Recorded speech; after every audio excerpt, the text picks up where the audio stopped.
Hey, what's up, guys? I got something a little bit different for you today. I'm not talking about a specific mixing tip or recording tip or microphones or anything like that. This is more just about life, but of course it relates to everything, your business and the studio and music, whatever you're working on.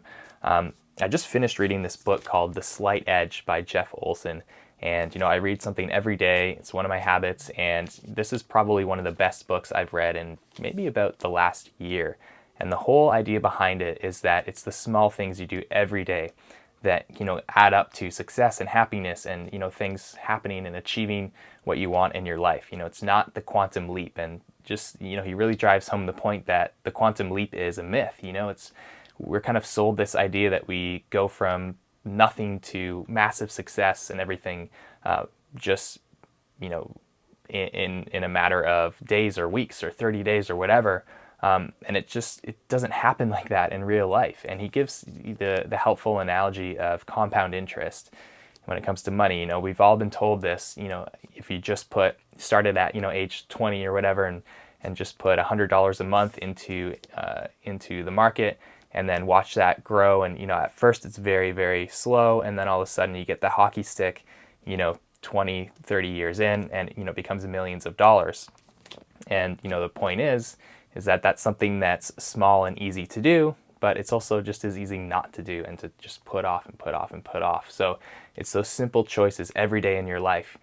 For example, are you hitting the snooze button on your alarm for 20 minutes, or are you getting up and reading 10 pages of a good book that's going to change your life? When you come home from working 9 to 5, if you're trying to get a business started on the side, trying to start something yourself, trying to start your own studio business, work with more clients or whatever, or get better at mixing or recording.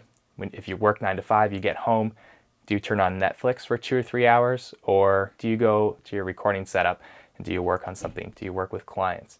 It's how you spend your money. Are you going out for dinner every night? Are you cutting back a little bit on that so that you can invest a little bit in yourself, in your own education?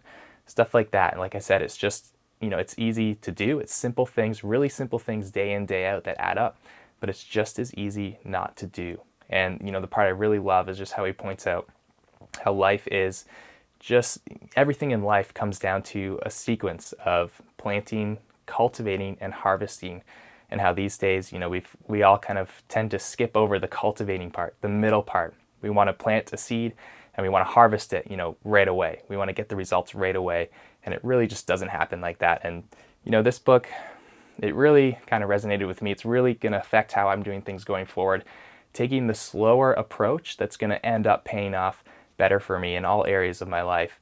And that's something that's been a challenge. For me, I'm kind of more of a achievement-driven person. I like to make things happen fast. I want to, just go hard and just make it happen, as quickly as I can. But just reading this book, I started thinking back to all the things in my life, and really the things that have been the biggest successes for me took a lot of time.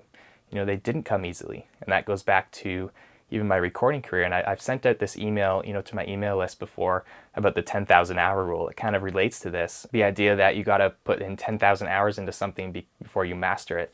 And, this goes for recording and mixing too. Of course, I'm not saying that you can't, start getting paid or start, progressing until you have 10,000 hours. That's not the case, but you've got to put the work in. You've got to put the time in. And, I kind of went back to my list of credits and my whole studio journey, and I kind of did a calculation, if I was working X amount of hours per day, and, on average I worked, 6 days a week in the studio, where did that put my hours? And what I actually found, this is not a lie, in my list of credits and the years that they happened, based on that calculation, it all started to happen for me around that 10,000 hour mark. I started getting the records that got some attention, like Counterpart Structures, which led to Silverstein and stuff like that. It all happened, towards that 10,000 hour mark. But everything before that, maybe even though it didn't get me noticed or get my work, in front of a bunch of people, that was all adding up until that kind of breaking point. So I just wanted to share that with you. Hopefully that motivates you. This is something that is really a big part of what I do every day. I wake up early, try to read a couple chapters of a good book, something that's going to, impact me in some certain area of my life. So I know this is a little bit different. Hopefully you guys like it. Let me know in the comments below if you want to see more stuff like this, outside of audio. But of course, everything in life is just one whole thing. It's not it's not really all separate like we like to think it is. You know, life is one whole integral thing. So hopefully this helps you guys out. Let me know what you think. I can try to do more of these if you want. And remember, the slight edge.